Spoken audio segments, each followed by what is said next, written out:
안녕하세요. 방구석 목사입니다. 2025년 5월 11일 주일입니다.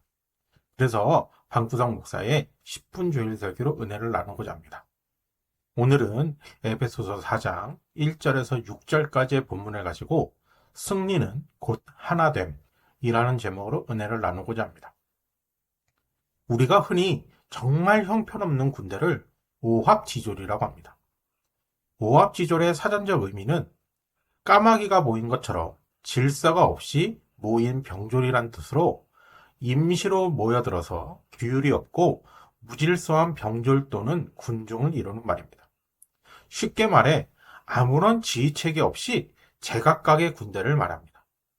이런 군대는 전쟁의 명분과 전투 능력이 아무리 뛰어나도 승리할 수가 없습니다. 우리의 신앙생활은 육적인 싸움이 아니라 영적인 싸움입니다. 에베소서를 마치는 6장에서 마귀를 대적하는 싸움이라는 주제로 에베소서가 마치게 됩니다. 이는 우리의 신앙생활은 곧 전쟁과 같다는 의미입니다. 그래서 우리를 향하신 삼위 하나님의 구원의 경륜의 핵심은 바로 견륜적 삼위일체로 바울은 시작합니다. 우리가 구원을 얻기 위해서는 반드시 해야 될 것이 서로 하나 되는 것입니다. 아무리 능력이 뛰어나고 은사가 뛰어나고 지혜가 뛰어나도 서로 하나가 되지 못하면 우리의 신앙생활은 반드시 패배로 귀결됩니다. 그래서 바울은 4장을 통해 우리가 성령으로 하나됨을 권면하게 됩니다. 줄다리기를 예를 들어 보겠습니다. 줄다리기는 힘센 사람이 많은 팀이 승리하는 것이 아니라 적은 힘일지라도 하나로 모으는 팀이 승리하게 됩니다. 그래서 구약의 전쟁의 승리를 살펴보게 되면 하나님의 도우심으로 승리하게 되지만 만약 그들이 믿음으로 하나 되지 못했다면 하나님의 역사는 일어나지 않았을 것입니다. 물론 하나님의 주권적 역사가 아예 없는 것은 아니지만 그것은 특별한 경우고 일반적으로 하나님의 역사는 우리가 하나님에 대한 믿음으로 서로 하나가 될 때 하나님은 역사하십니다. 지금 대선을 앞두고 있습니다. 저는 이미 대선의 승리는 결정되었다고 생각합니다. 왜냐하면 야당은 이재명 후보 하나로 똘똘 뭉쳐있고 이재명 후보를 지키기 위해 때론 불합리함도 마다치 않습니다. 하지만 여당은 조그마한 의견 차이도 서로 좁히지 못하고 서로 이권 싸움에 매몰되어 있습니다. 그럼 승리는 어느 쪽이겠습니까? 이재명 대표의 사법 리스크조차 야당은 하나 되어 대응하고 있습니다. 하지만 여당은 그렇지 않습니다. 이는 대선의 결과가 이미 정해진 것입니다. 정쟁이 명분 또한 중요하지만 이미 전쟁이 난 이상 명분보다 더 중요한 것은 승리하는 것입니다. 우리는 지금의 대한민국 상황을 통해 우리의 영적인 것을 잘 알아야 합니다. 우리가 겸손해야 하는 이유는 하나님과 하나 되기 위해서 그렇습니다. 내가 교만하게 되면 절대로 하나님과 연합할 수 없습니다. 하나님과 연합할 수 없으니 사람과 연합할 수가 없고 사람과 연합하지 못한다면 그것은 싸움밖에 남지 않습니다. 싸움은 분열을 일으키며 그 분열은 자중질환으로 적이 나를 죽이는 것이 아니라 내가 내 편을 죽이게 됩니다. 바로 교회에서 우리가 하나 되지 못할 경우 세상이 교회를 죽이는 것이 아니라 교회가 교회를 죽이게 되는 것입니다. 지금의 정치권의 모습을 예를 든 것은 수많은 기독교인들의 모습이 이와 같기 때문입니다. 수많은 크리스찬들이 겸손을 잃어버리고 저마다의 생각으로 가득 차 있습니다. 지금의 교회의 위기는 남이 초래한 것이 아니라 우리가 초래한 것입니다.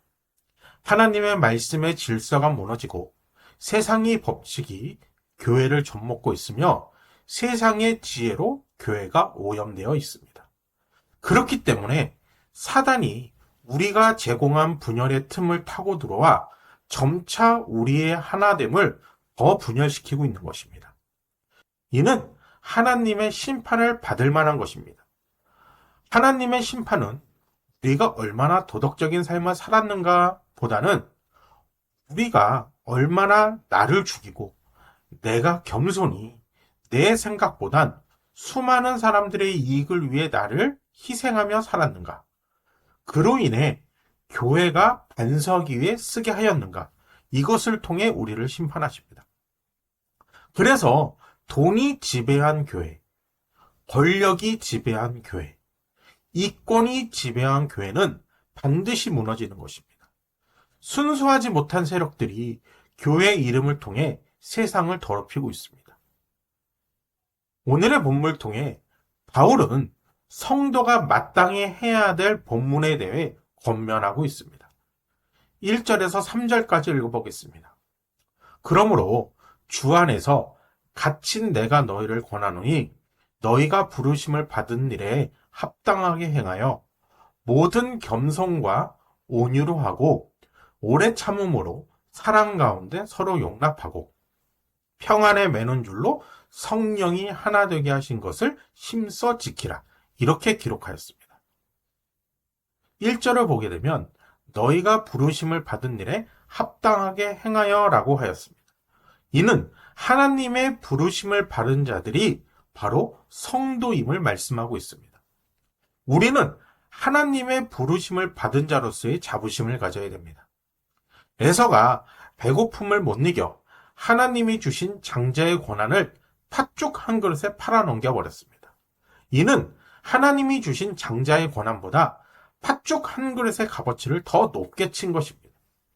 우리는 하나님의 부르심을 받은 성도의 고난을 귀중히 여겨야 합니다. 제가 신학교 다닐 때 교수님께서 아주 중요하고 은혜로운 말씀을 해주셨습니다. 조직신학 강의 시간이었는데 개강하여 첫 시간이었습니다. 그래서 서로 자기소개하며 교회에서의 직분을 말하는 시간이었습니다. 다들 집사, 권사, 전도사, 심지어 목사도 계셨습니다.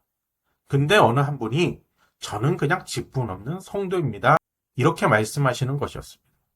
그러자 교수님께서 여기 계신 어느 직분보다 가장 높은 직분이 성도입니다. 이렇게 말씀하신 것입니다. 그렇습니다.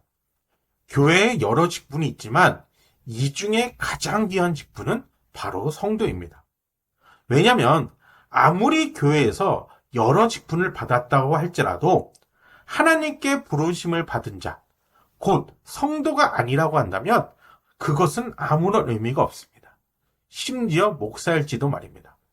그래서 하나님의 부르심을 받은 자, 곧 성도는 2절에서 3절과 같이 살아야 합니다. 모든 겸손과 온유와 오래 참음과 사랑 가운데 서로 용납하고 평안에 매는 줄로 성령이 하나 되게 하신 것을 힘써 지키라고 하였습니다. 2절은 쉽게 이해가 되지만 3절은 난해한 구절입니다. 3절에서 성령이 하나 되게 하신 것을 힘써 지키는 것이 무엇이냐? 바로 힘써 지켜야 될 것은 우리가 예수 그리스도를 주로 고백하는 믿음입니다. 그 믿음이 우리를 평안으로 인도하는 것입니다. 예수 그리스도께서 부활하신 후 제자들을 만나러 가셨을 때 너에게 평강이 있을지어다 라고 2번 말씀하십니다. 그리고 제자들을 향하여 숨을 내쉬시면서 성령을 받으라 이렇게 말씀하십니다. 그래서 성령을 통해 받은 믿음은 우리에게 평안을 주게 되며 우리는 그 힘써 그 믿음 지킬 사명을 가지게 되는 것입니다. 우리가 서로 생각이 다르고 처지가 다르고 배움이 달라서 서로 하나 되기가 어렵습니다. 하지만 우리가 서로 하나로 매는 평안의 띠는 바로 예수 그리스도를 주로 고백하는 신앙 고백뿐입니다. 바로 예수 그리스도만이 우리에게 서로 하나됨을 주실 수 있는 것입니다. 지금의 교회의 문제가 심각합니다. 근데 전도가 안 되는 것이 문제가 아닙니다. 헌금이 안 거치는 것이 문제가 아닙니다. 기적이 안 일어나는 것이 문제가 아닙니다. 바로 예수 그리스도를 주로 고백하는 믿음이 약해진 것이 우리의 가장 큰 문제입니다. 우리의 신앙은 예수 그리스도부터 시작되어야 합니다. 우리를 구원하시기 위해 피 흘리신 예수 그리스도의 공로가 빠진 믿음은 우리를 언제나 분열케 합니다. 그래서 예수 그리스도를 향한 믿음을 반드시 지켜야 합니다.